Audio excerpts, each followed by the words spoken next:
que tú bendigas este tiempo, que nos dé fuerza, Señor, y que podamos compartir la palabra y que caiga en buena tierra, en corazones preparados, dispuestos y listos ya para recibir la instrucción, la palabra para hoy. Bendice nuestras vidas, quita todo impedimento, Señor, de la índole que sea, y trae un renuevo y una fortaleza espiritual a nuestras vidas. Te damos gracias por este tiempo de estudio de tu palabra. Bendícelo y que sea tu Espíritu Santo el que nos ilumine y nos hable al corazón. En el nombre bendito de Jesús. Amén. Amén. Vamos a Daniel, capítulo 12, por favor. Daniel, capítulo 12. Vamos a leer los primeros versículos de este maravilloso libro. Libro que hay que leer ahora más que nunca, ¿saben? Más que nunca. Hay que leer las profecías, las visiones que tuvo este hombre. Hay dos personas en el Antiguo Testamento que recibieron revelación sobre los últimos tiempos. Solamente dos. Muchos profetas recibieron revelación para su época o para tiempos cercanos a su época. Pero hay dos profetas que especialmente destacan, dos hombres que especialmente destacan por encima de los demás. Uno es el profeta Daniel. Dice la Biblia que muchas de las cosas que él recibió y muchas de las cosas que él dejó escritas en su libro, él no las entendía.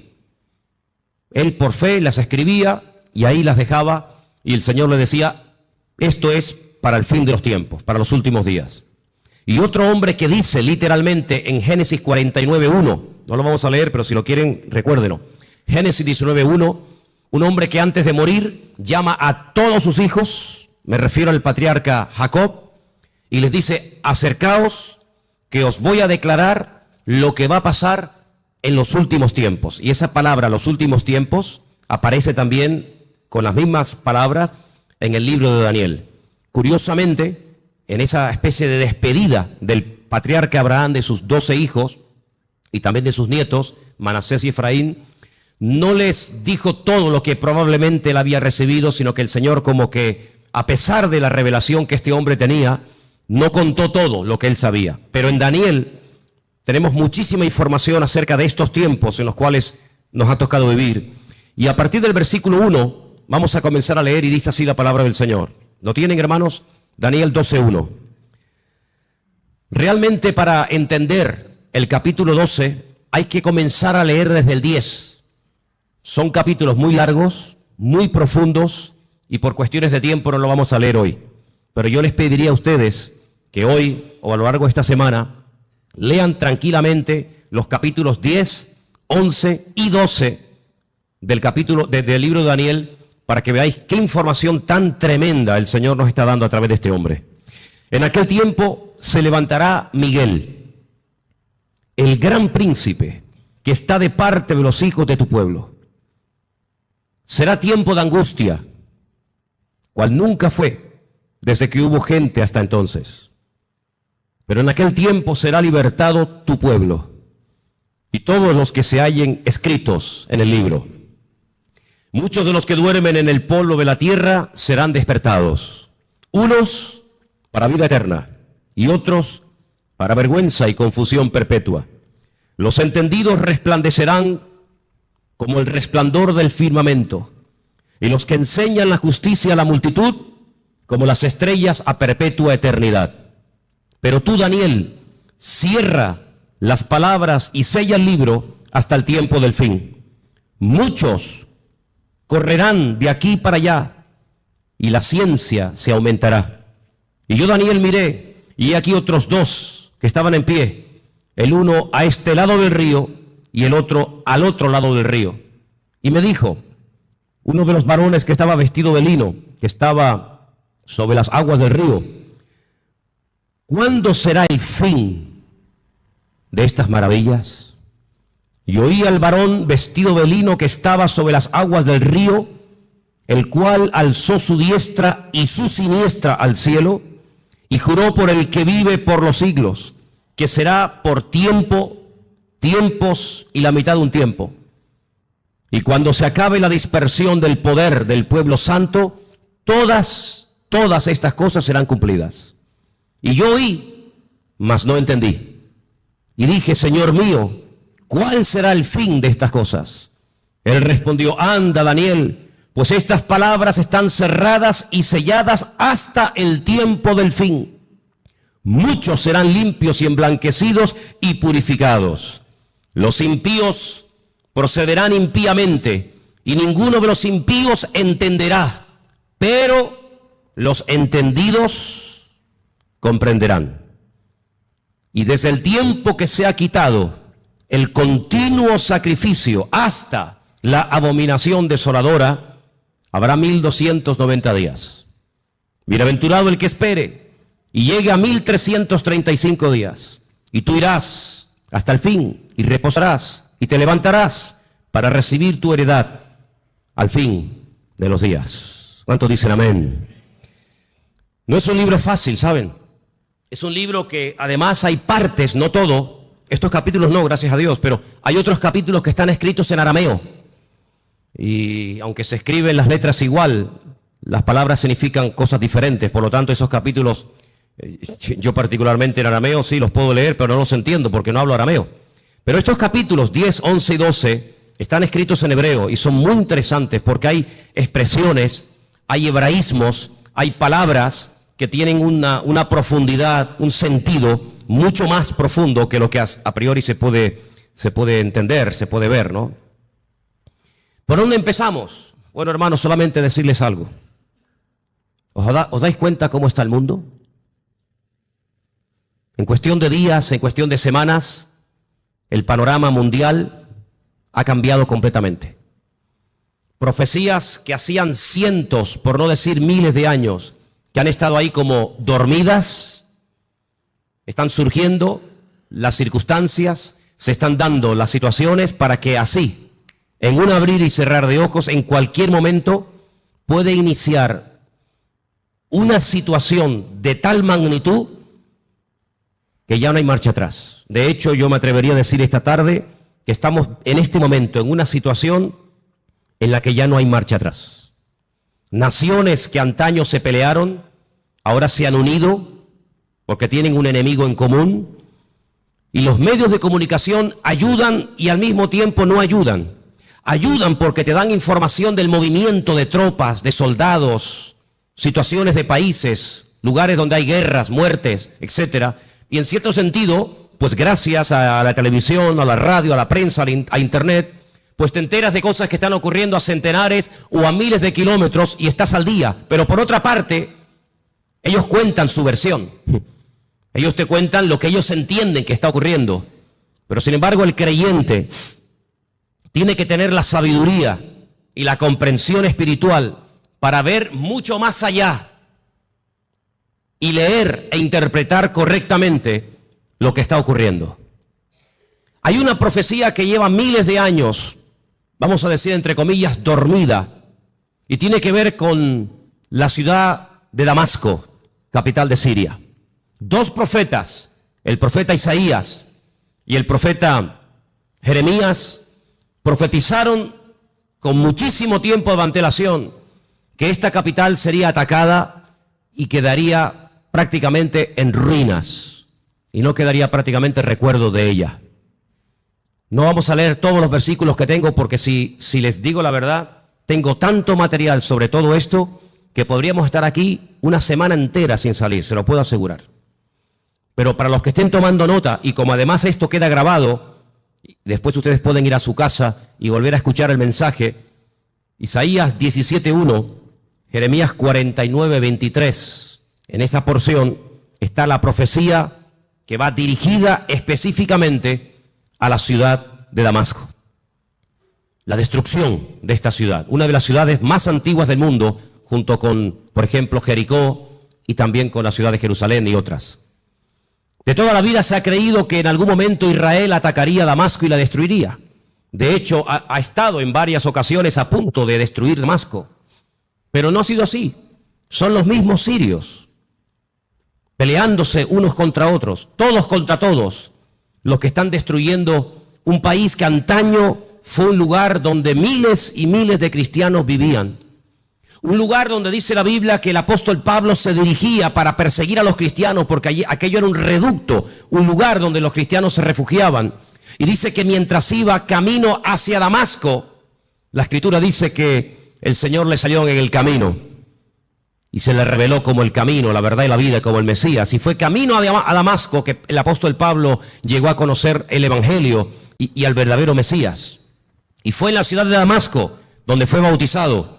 Y fue en la ciudad de Damasco donde lo visitó un hermano, un discípulo llamado Ananías, que dice que oró por él y se le cayeron como escamas de los ojos y pudo entender. Y allí recibe una palabra que marcó su vida.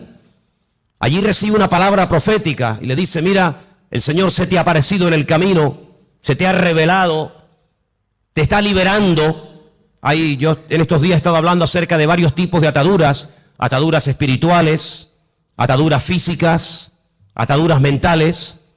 El Señor dice: yo te he desatado, yo te rompo toda ligadura de prejuicios, de cultura, de religión, de rechazo a otras naciones, y te libero de tu pueblo y te envío lejos a los gentiles para que le abras los ojos y para que entiendan lo que tú ya has entendido.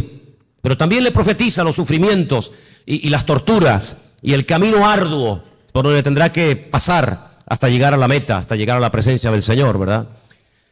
Y estamos viendo cómo en Siria ya sinceramente todas las cifras se quedan cortas, porque ¿quién realmente sabe cuánta gente ha muerto, cuántos están muriendo, cuántos van a terminar de morir en el país de Siria, un país que está en el norte de Israel, que lo separa, digamos, esa frontera natural llamada los Altos del Golán, esa especie de balcón donde allí se encuentra el famoso Monte Hermón, ¿verdad? Del cual habla el Salmo 133, ¿verdad? Mirad cuán bueno y cuán delicioso es los hermanos juntos en armonía. Y ahí habla de ese hermoso monte. Bueno, pues en ese país están peleando, como dije, todos contra todos. Ahora, para entender un poco lo que está ocurriendo, hay una serie de palabras que prácticamente a diario se escuchan en la televisión y muchas veces la gente no sabe de lo que se está hablando. El mundo del Islam está dividido fundamentalmente en dos grandes fracciones. Hay algunos grupitos de los cuales no vamos a hablar, pero el mundo del Islam está dividido en dos grandes partes. Casi con más de un 80% están los suníes y con un 13% están los chiíes. Y de esto oímos hablar mucho a diario, ¿verdad? Los suníes, los chiíes. Y aunque hay países donde están todos juntos, pero hay después otros países que son mayoría suníes o mayoría chiíes. Por ejemplo, los países donde son mayoría los suníes, con más del 80%, es Arabia Saudita, donde se encuentra la Meca, Kuwait, los Emiratos Árabes, Jordania, Egipto, Pakistán, Afganistán, Yemen y otros más. Los países con mayoría chií, Irán, Persia, como lo llama la Biblia a la cabeza, parte de Irán, Líbano. Decir Siria, pues es un poco complicado, porque en Siria están ahí todos contra todos. Azerbaiyán, Bahrein. Cada uno de estos grupos, todos creen en el profeta Mahoma, todos leen el mismo libro, el Corán, pero hay grandes diferencias entre unos y otros. Daré algunas pinceladas para que nos situemos y sepamos de lo que estamos hablando y por qué se matan y por qué se odian tanto los suníes y los chiíes. En cada uno de estos bandos, por decirlo de alguna manera, o de estas fracciones, hay diferentes grupos armados que pelean contra los otros. Por ejemplo, el grupo terrorista más famoso de los chiíes es sin lugar a dudas Hezbollah, que son los que están ahí en el norte, en los Altos del Golán, y que en algunas ocasiones han atacado a Israel, e Israel también les ha atacado. Así que Hezbollah es un grupo mayoritariamente chií, que está financiado por Irán. Pero luego en el otro bando, en la parte de los suníes, tenemos al famoso grupo Al-Qaeda, responsables de las famosas Torres Gemelas, tenemos a los talibanes, tenemos al famoso Estado Islámico, ISIS, a los hermanos musulmanes que ganaron y después fueron derrocados en Egipto, y tenemos al grupo Hamas. Hamas significa violencia y es el grupo que en este momento está liberando la franja de Gaza, allí al sur de Israel. ¿Por qué se llevan tan mal los chiíes y los suníes? A la muerte del profeta Mahoma, su yerno, que a la vez era su primo, llamado Alí, fue el que ocupó el lugar del profeta Mahoma. Sin embargo, en el grupo de los suníes, su suegro, que fue el que recopiló todas las cosas acerca del Corán, que era de la misma tribu que Mahoma, Abu Bakr, era es el que tomó era el que tomó el liderazgo del Islam. La palabra suní viene de la palabra árabe suma, que significa código de conducta. Ellos creen en los ulemas, que son los doctores, los teólogos del Corán, y son los únicos que pueden, digamos, interpretar lo que dice el Corán, los textos del Corán. Por otro lado, los chiíes tienen a los famosos ayatolás, y ellos lo que hacen es que unen la política y la religión, y hay ahí una lucha, porque los suníes dicen que entre Alá y el hombre no puede haber ningún tipo de intermediarios, no se puede adorar a nadie más que Alá, ¿sí? Pero sin embargo los chiíes, aunque también adoran a Alá y creen en el Corán, y van a la Meca en peregrinación, de hecho, sabéis, la última peregrinación ha sido, como todos los años, catastrófica, han muerto casi 800 chiíes, la mayoría de ellos procedentes de Irán y de otros países chiitas. Pues ellos además en sus mezquitas tienen fotografías de sus mártires, entre comillas, de sus santos, y en cierto sentido como casi que los veneran. Así que estos dos bandos están enfrentados los unos contra los otros.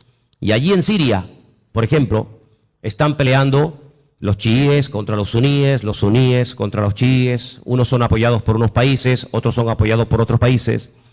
Pero curiosamente nada de lo que ocurre en el mundo ocurre por casualidad. Todo tiene una razón de ser.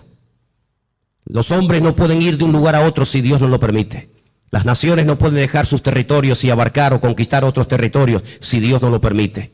Todos los cambios que está habiendo en la geografía, en la política, en la economía, no es producto de la casualidad ni de la locura de cuatro locos, sino que todo esto es el movimiento que Dios permite que se lleve a cabo para el cumplimiento de las profecías, tanto de Daniel como de Ezequiel y otros grandes varones de Dios, que pronosticaron con cientos y con miles de años de antelación todo lo que iba a ocurrir. Curiosamente, Irán, que no son árabes, no confundan, los iraníes no son árabes, son persas, es el segundo animal, la segunda parte de la figura que vio Daniel en aquel sueño, pues dice que ya se han unido con el gran enemigo del norte, que es Rusia, y ya han comenzado a atacar a los enemigos del presidente de Siria, y ya dentro de pocos días comenzará una invasión por tierra, y ya están allí miles y miles de soldados rusos, armados hasta los dientes, ya están atacando posiciones del famoso Estado Islámico y otros también que no tienen nada que ver con el Estado Islámico.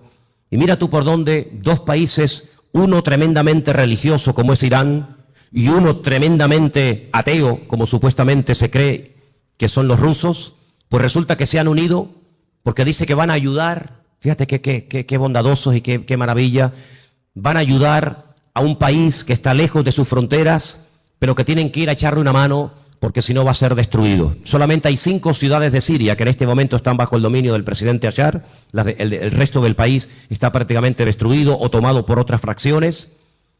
Y mira tú por dónde. La semana pasada la costa de Siria y la costa de Israel se llenaba de portaaviones chinos, armados hasta los dientes con armas nucleares, con misiles, con bombas, misiles de largo y de corto alcance, capaces de recorrer centenares y miles de kilómetros.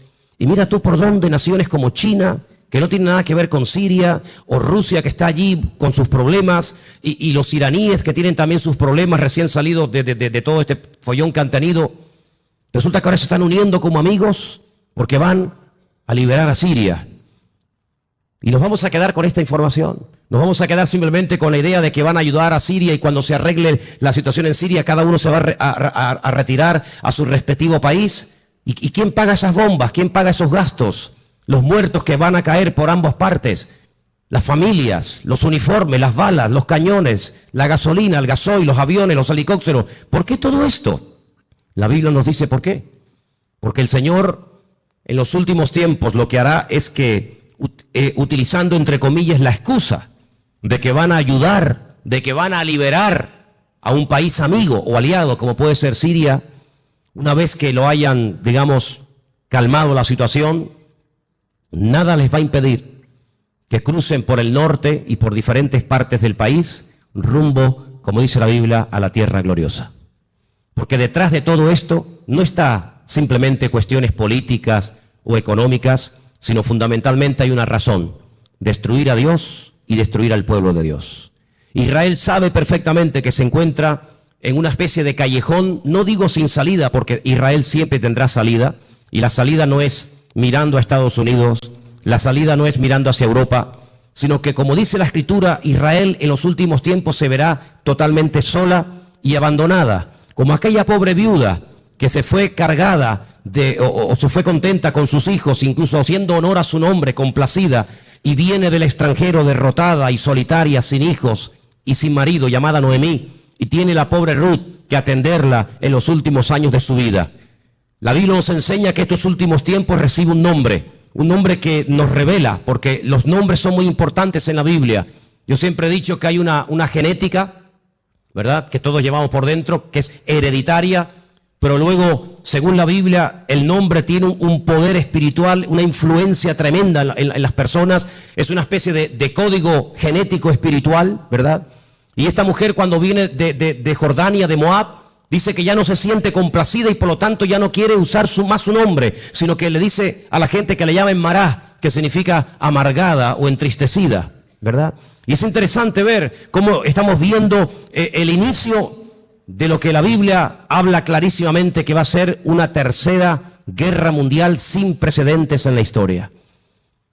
De todas las guerras que Israel ha tenido, que han sido ya 7, de todas ha salido más que vencedora. Le han atacado por todas partes, de noche, de día, en plenos días de fiesta importantes.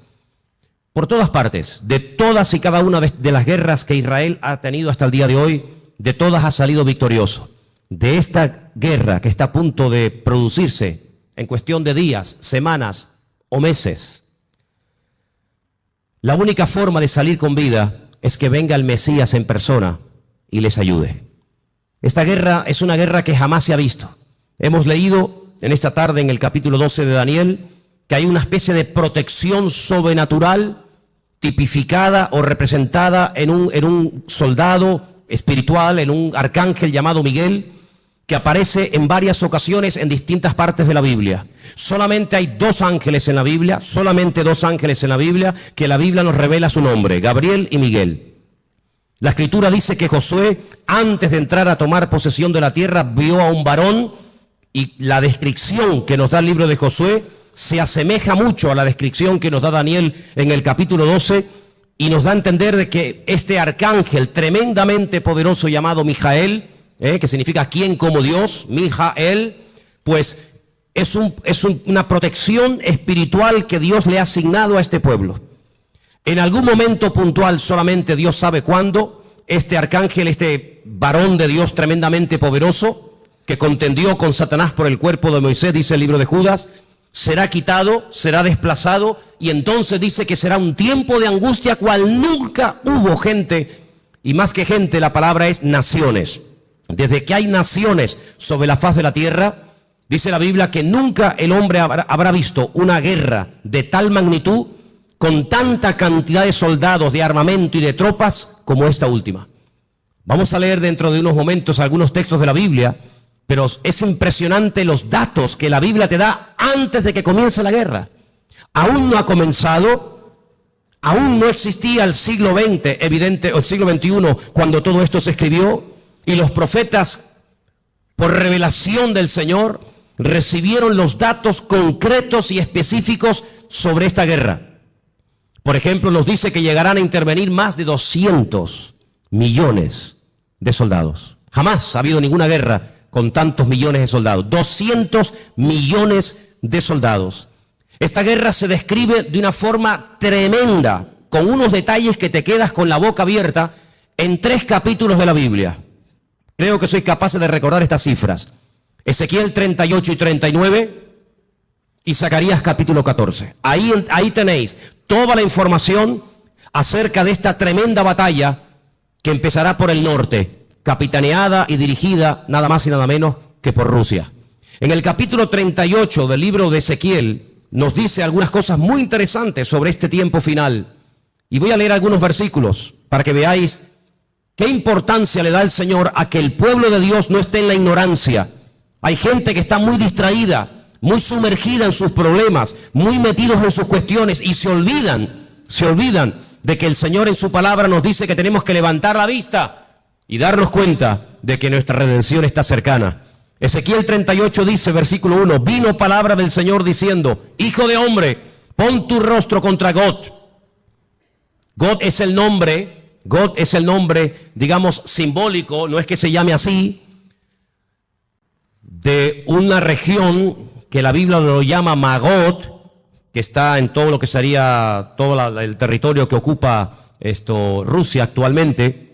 Y fijaros que hay dos nombres de hombres, solamente dos hombres de hombres, que curiosamente tanto en español como en hebreo empiezan y terminan con la misma letra. Uno es el nombre David. David empieza con una letra llamada Dalet y termina con otra letra llamada Dalet.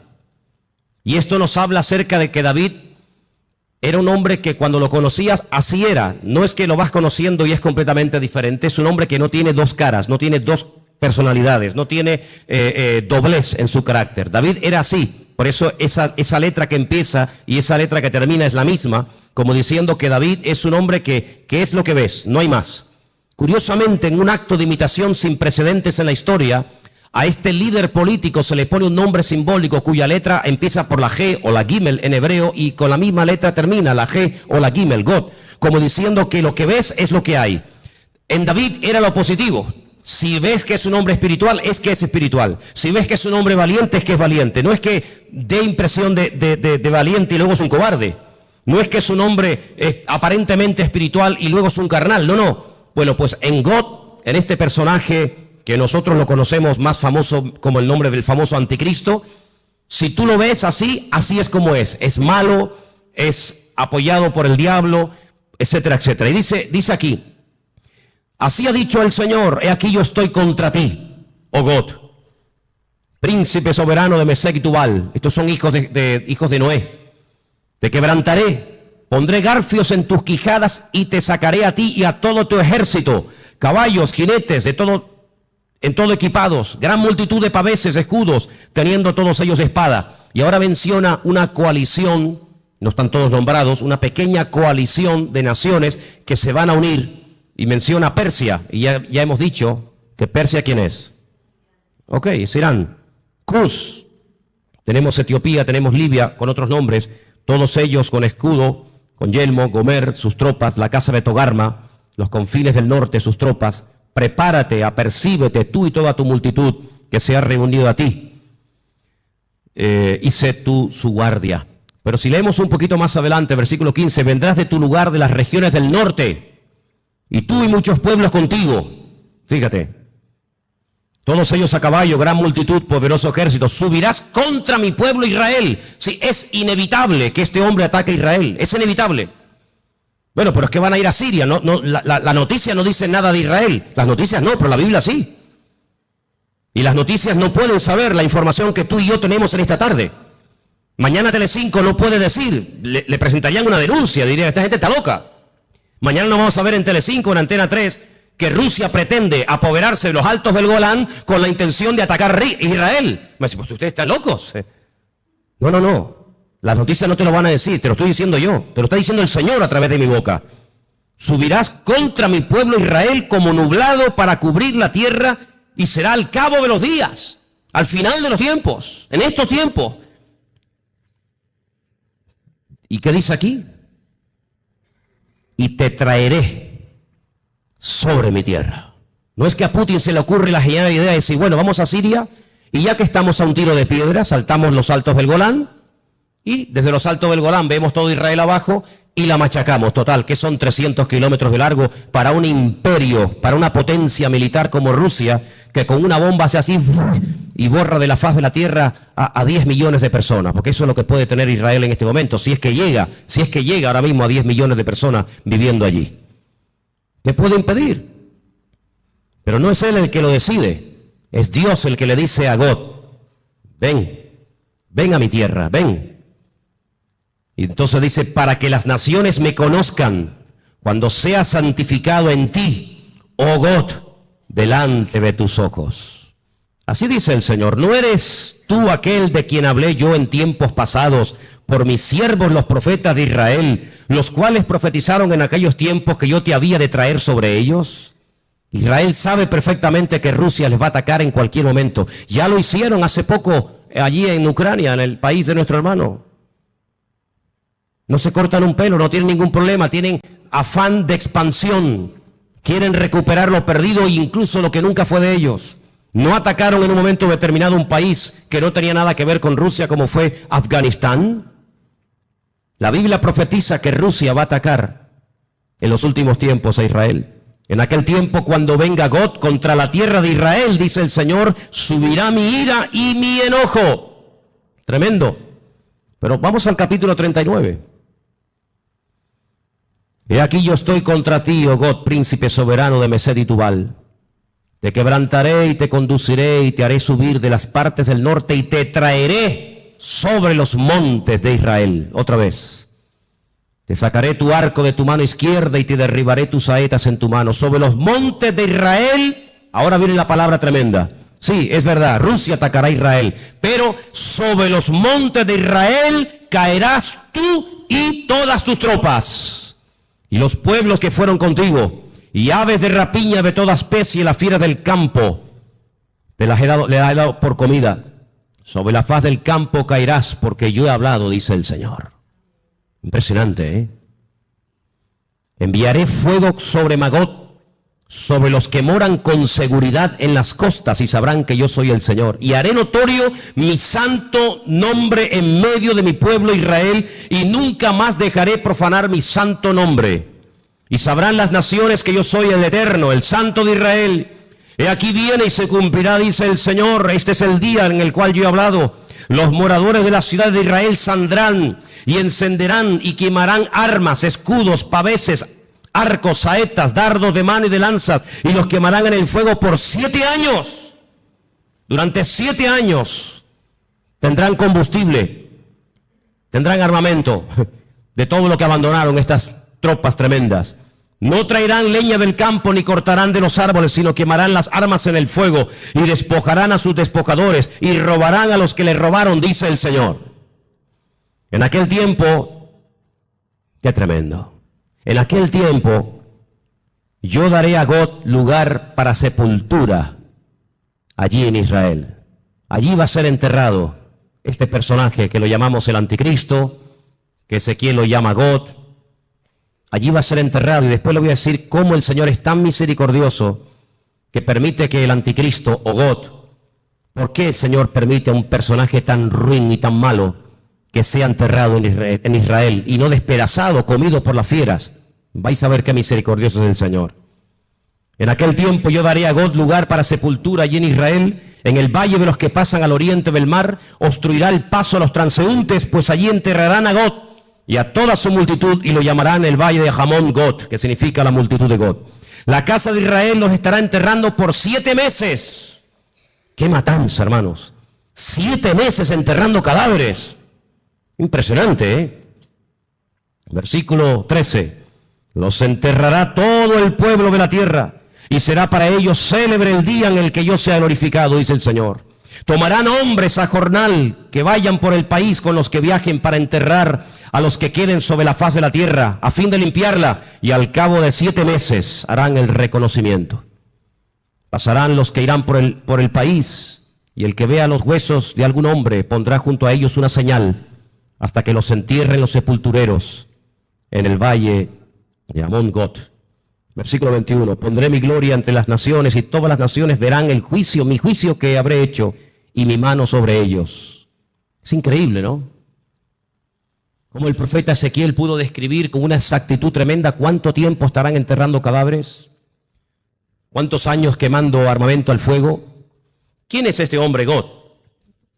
Si ustedes estudian los nombres de los hijos de Noé, porque de ahí arranca todo, una de las cosas que tenemos que tener bien claro es que el futuro está escrito, está codificado en el pasado. Todo está escrito en el Génesis. Y para poder comprender lo que va a pasar en el futuro, hay que saber lo que pasó en el pasado. 3 hijos tuvo Noé: Sem, Can y Jafet. Cuando Noé sale del arca, planta una viña, dice la palabra de Dios que se emborrachó, perdió el control, se emborrachó, quedó desnudo en medio de su tienda. Y uno de sus hijos, Can, dice el texto hebreo, que se rió, se burló de su padre, no lo cubrió, no lo tapó, lo humilló, se lo contó a sus hermanos, incluso hasta intentó propasarse con su propio hermano, con su propio padre. Sus dos hermanos fueron de espaldas caminando y taparon a su padre. Fíjate qué misericordioso es el Señor, que este personaje que es descendiente de Jafet, no de Can, no de Sem, sino de Jafet, por haber cubierto a su padre, él será cubierto con tierra en los últimos tiempos, en la tierra de Israel. El refrán dice, midá keneged midá, lo que siembras es lo que cosechas, medida por medida. ¿Por qué esperó el pueblo de Israel por María? Al fin y al cabo era una, el resto era tanta gente, 2 millones de personas. ¿Por qué esperó todo el pueblo por María? Porque María, cuando Moisés era pequeño, esperó a ver cuál era el futuro de su hermano Moisés, y no se fue hasta que la hija del faraón lo adoptó y se lo llevó al palacio. Y por ese acto de esperar, de preocuparse por el futuro de su hermanito, que en aquel tiempo era un bebé de 3 mesitos, por ese acto de misericordia y de amor y de interés, años más tarde, el pueblo la espera a ella. Y siempre es así. De ahí que Pablo diga a los Gálatas,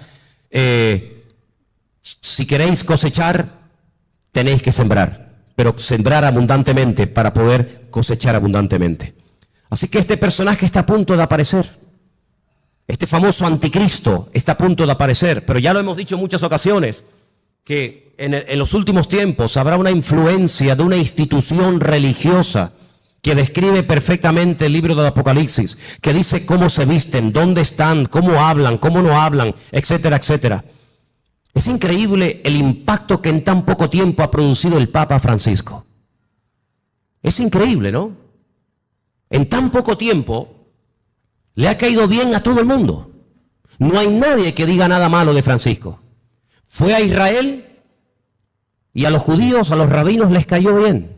Incluso llegó a ir al muro de los lamentos y puso su petición entre las rendijas del muro. Después se fue con Abu Hamas, el presidente de la autoridad palestina, y le cayó estupendamente. Casi se hicieron amigos y rezaron juntos mirando hacia la Meca. Se fue a Turquía y en la famosa mezquita de Turquía, orando hacia la Meca, le cayó de maravilla a los musulmanes. A todo el mundo le cae bien, a los artistas, incluso a los ateos. Recientemente escuchaba a un político ateo que decía, me cae muy bien este hombre, aunque yo no soy creyente ni creo en Dios, pero me cae muy bien este hombre. Dieron la vuelta al mundo en cuestión de minutos. Las declaraciones que hizo en un avión mientras viajaba, cuando le preguntaron por los homosexuales, por los gays, y él dijo, ¿quién soy yo? ¿Quién soy yo para juzgar a los gays? Y todo el mundo comenzó a decir, la iglesia está cambiando. Qué diferente, la postura de este Papa en comparación con los otros dos que eran tan intransigentes y tan radicales. ¿Quién soy yo para juzgar? No pasó mucho tiempo y ya hizo juicio sobre uno de sus trabajadores. Ayer un sacerdote, dice él, que salió del armario porque Dios así se lo había pedido y así lo había querido, y fulminantemente fue destituido, ¿no? Qué contradicción con las declaraciones del avión, ¿no? Pero en los últimos tiempos la Biblia nos enseña que habrá una especie de religión que le va a caer bien a todo el mundo. Será capaz de ir con los musulmanes, con los judíos, con los cristianos. Dicho sea de paso, hace muy poco tiempo este Papa se fue por primera vez en toda la historia con un pastor muy conocido por nosotros a una iglesia evangélica en la ciudad de Caserta, en Italia, donde yo estuve ahora hace unos días. Estuvo con un montón de pastores que vinieron de Argentina, puesto que el Papa es argentino, y allí tuvieron un culto donde él estuvo como uno más. Hicieron un tiempito de oración y él hizo una oración incluso y todos participaron y se sacaron fotografías y todo el mundo qué contento, ¿verdad? La Biblia nos enseña que las rameras son capaces de irse con gente mayor y con gente joven. Las rameras son capaces de irse con gente sin dientes y con gente con dentadura perfecta. Las prostitutas son capaces de trabajar de día o de noche, y lo mismo le da a irse con un blanco, con un negro, con un rico, con un pobre, con un cristiano, con un ateo, con un satánico, le da igual, porque ese es su trabajo, llevarse bien con todo el mundo para sacarle lo que ella quiera a cambio. Y la palabra de Dios nos enseña que en los últimos tiempos la política y la religión se casarán y se unirán. Qué tremendo los lugares y las conversaciones que últimamente está manteniendo el Papa y muchos políticos viajando de un lugar para otro. Todo está preparado. Y hermanos, esto no ha hecho más que empezar, pero en cualquier momento salta la chispa. Y lo que tenemos que preguntarnos todos y cada uno de nosotros, ¿qué mensaje nos está dando el Señor? Yo vengo diciendo hace mucho tiempo que Dios está hablando y hablando y hablando y hablando. El problema no es que Dios no hable, el problema es que hay muchos que no le entienden, o si le entienden se hacen los distraídos. Dije hace unas semanas atrás que Dios no solamente habla a través de la palabra, claro, lo sabemos. El que lee la Biblia está leyendo la palabra de Dios, el SMS de Dios, el WhatsApp de Dios, y sabe perfectamente lo que Dios quiere y lo que Dios no quiere. Pero ¿y los que no leen la Biblia?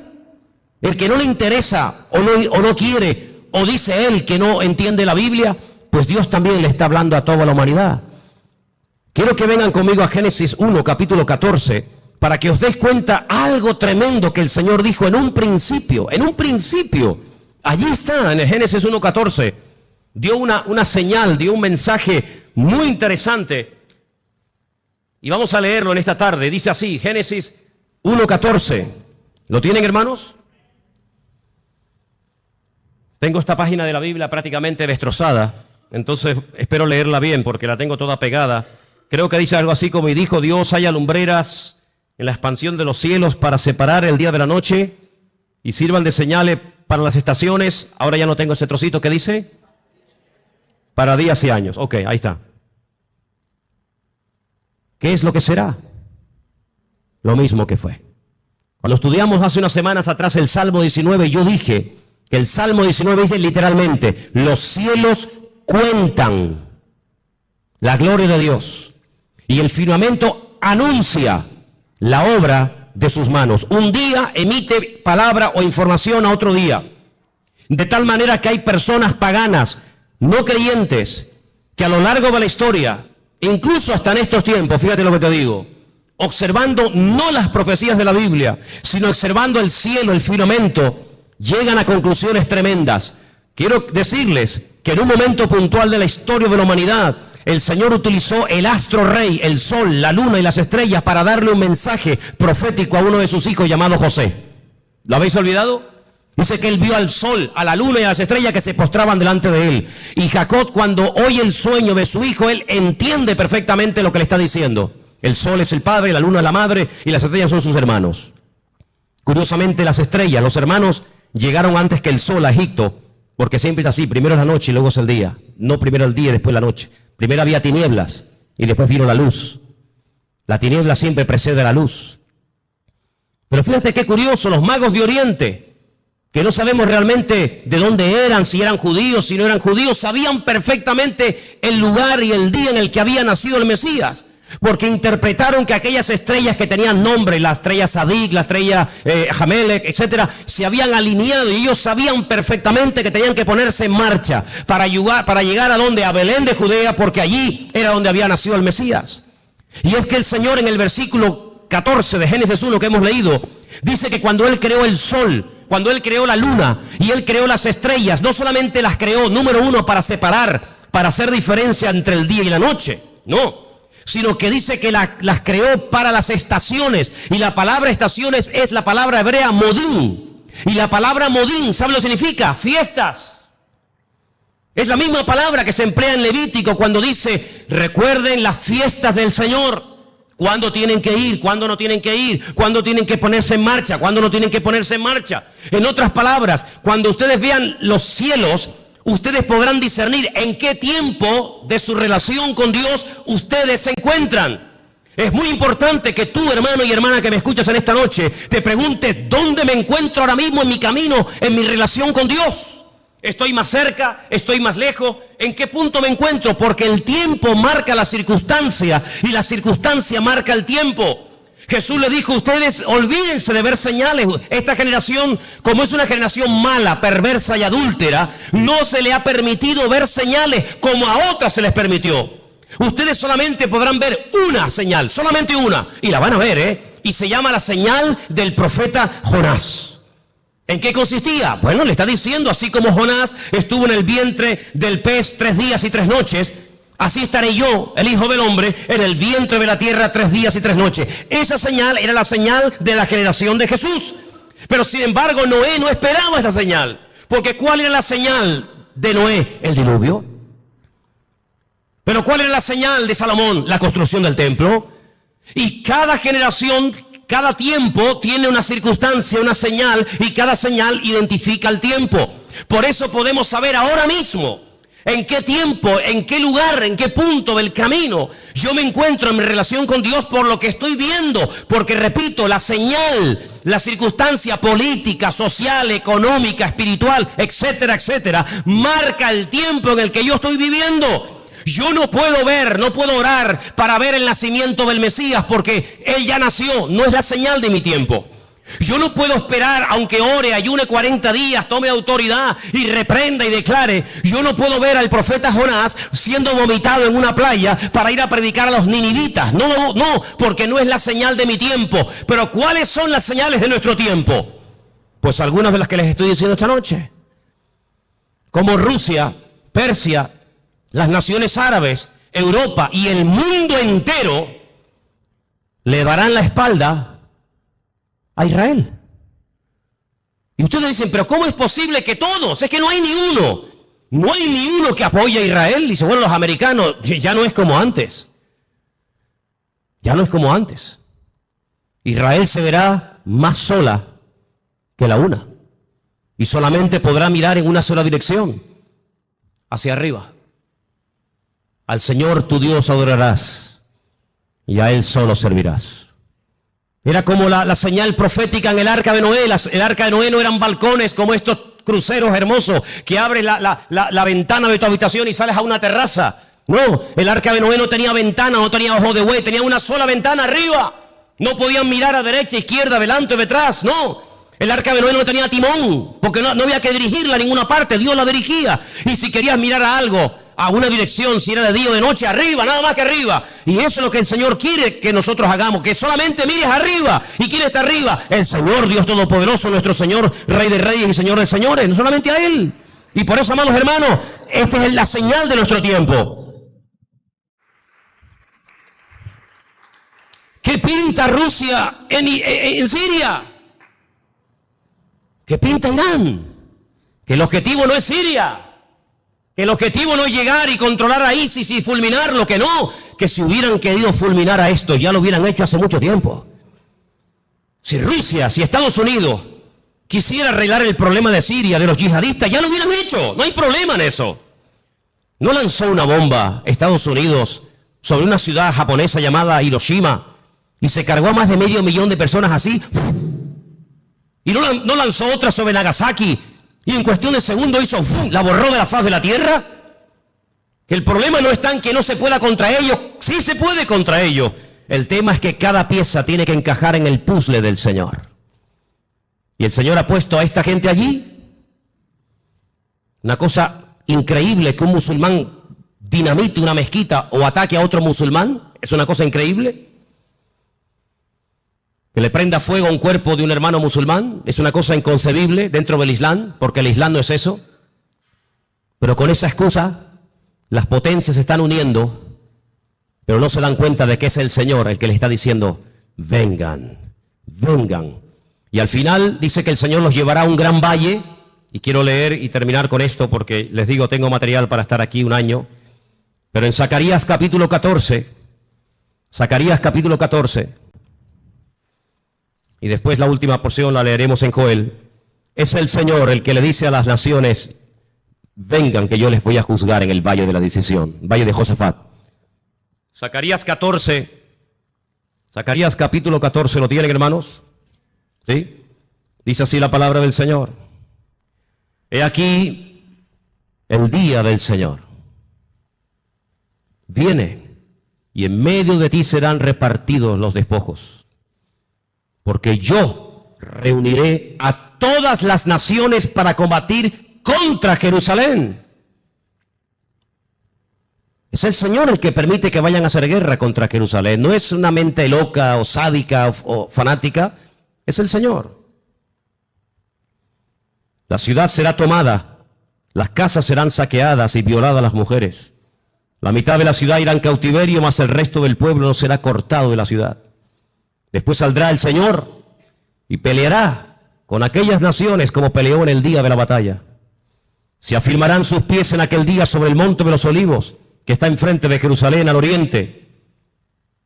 Y el monte de los olivos se partirá por en medio hacia la tierra del oriente y hacia el occidente, haciendo un valle muy grande, y la mitad del monte se apartará hacia el norte y la otra mitad hacia el sur. Seguimos un poquito más adelante, versículo 6. Acontecerá que en ese día no habrá luz clara ni oscura. Volvemos al Génesis. Será un día el cual es conocido por el Señor, que no será ni de día ni de noche. Es algo que no nos entra en la cabeza. Pero sucederá que al caer la tarde habrá luz. Acontecerá también en aquel día que saldrán de Jerusalén aguas vivas, la mitad de ellas hacia el mar oriental y la otra mitad hacia el mar occidental, en verano y en invierno. Y el Señor será el rey sobre toda la tierra, y en aquel día el Señor será uno, y uno será su nombre. Vamos a ir al versículo 12. Esto nunca ha pasado en ninguna guerra bíblica. Esta será la plaga con la que herirá el Señor a todos los pueblos que pelearon contra Jerusalén. La carne de ellos se corromperá estando ellos sobre sus pies. No es que cuando te pegan un tiro, te meten una puñalada, te duele y te caes poco a poco al suelo. No va a pasar así. Va a ser algo fulminante. La carne de ellos se consumirá estando sobre sus pies. Se consumirán en las cuencas sus ojos, y la lengua se les deshará en la boca. Y acontecerá en aquel día que habrá entre ellos gran pánico, enviado de parte del Señor, y trabará cada uno en su mano a su compañero, y levantará su mano contra la mano de su compañero. Se matarán unos a otros. Algo milagroso. Sigo más adelante, versículo 15. Así también será la plaga de los caballos, de los mulos, de los camellos, de los asnos y de todas las bestias que estuvieren en aquellos campamentos. Todos los que sobrevivieren de las naciones que vinieron contra Jerusalén subirán de año en año para adorar al Rey, al Señor de los ejércitos, y a celebrar la fiesta de los tabernáculos. Y pueden seguir leyendo para que veáis qué cosas tan interesantes se dicen ahí. Aquí predice la Biblia que las armas químicas, bacteriológicas y nucleares se van a usar, hermanos. No te quepa la menor duda. Estando de pie, se desmigajan, desaparecen como si fueran polvo, como si fueran ceniza.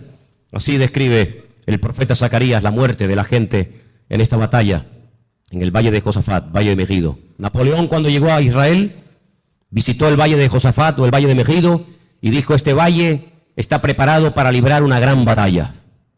Y efectivamente, en ese lugar, dice el Señor, que es como una olla, como un lagar. El Señor entrará allí en juicio con todas las naciones, 200 millones de soldados, tierra, mar, aire, por todas partes, árabes, europeos, de todas las partes del mundo, peleando por conquistar Israel, por arrasar de la faz de la tierra a este pueblo, por conquistar Jerusalén y por decir: hemos ganado, hemos vencido, hemos humillado al Dios de Jacob, al Dios de Isaac y al Dios de Abraham. ¿Qué les parece?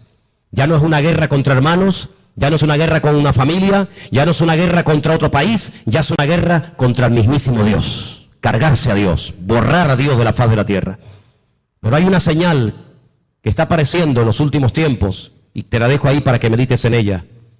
Y dice la Biblia literalmente lo siguiente: el sol se convertirá en tinieblas y la luna en sangre antes de que venga el gran día y espantoso del Señor. Qué curioso, ¿no? Hasta Dios hablando a través de los eclipses, a través de las famosas lunas de sangre, que curiosamente tanto el año pasado 2014 como este año 2015 siempre han aparecido coincidiendo o con Pesaj, la Pascua, o con la fiesta de los tabernáculos. Qué curioso, el año pasado y este año otra vez volvió a aparecer una cuarta luna roja en el día de Pesaj o de Pascua, y recientemente, hace unos días, en la fiesta de los tabernáculos. Dios hablando, porque un día emite palabra, otro día los cielos cuentan la gloria del Señor. Lo que puedo decir con todo esto es que nos queda poco tiempo. La humanidad va a entrar en un callejón sin salida, pero dice la Biblia que tenemos que velar, tenemos que orar, buscar del Señor más que nunca, no perder el tiempo. No dejes que el enemigo te robe la paz, ni dentro de tu casa ni fuera de tu casa. No dejes que el enemigo arrebate la bendición que tanto le costó al Señor ganar en la cruz por ti y por mí. Así que en esta tarde es tiempo de acercarnos al Señor, es tiempo de decirle: Señor, recompón mi vida, restaura. Hay voces por aquí, voces por allá, el mundo se está cayendo a pedazos, la ciencia aumentará, la gente corre de un lado para otro, gente de oriente a occidente, de aquí para allá. Pero todo esto es la señal de que pronto te corre de un lado para otro, gente de oriente a occidente, de aquí para allá. Pero todo esto es la señal de que pronto viene el Señor a buscar a su pueblo. ¿Cuántos dicen amén? Cierra tus ojos, hermano. Cierra tus ojos. Lee tranquilamente hoy en casa Ezequiel 38, Ezequiel 39, el libro de Joel, las cartas de Pablo, el libro de Apocalipsis, el libro de Daniel, y te vas a dar cuenta de que el Señor está hablando por todas partes, para que despertemos del sueño, para que nos demos cuenta de que el tiempo se acorta y que no hay tiempo que perder. Señor, en esta tarde nos vamos a acercar ahora a tu mesa con acción de gracias. Queremos participar con gratitud, reconociendo tu soberanía, reconociendo tu autoridad. Nos ponemos bajo tu cobertura, Señor. Nos ponemos, Señor, en tus manos. Pedimos que bendigas este pan, este vino, símbolos de tu muerte, de tu victoria, de tu resurrección, de tu venida. Y que en esta tarde lo hagamos, como dice la palabra del Señor, dignamente, valorando cada cosa que tú has hecho por nosotros, Padre. Bendice este tiempo y que podamos salir esta tarde de este lugar renovados, bendecidos y fortalecidos.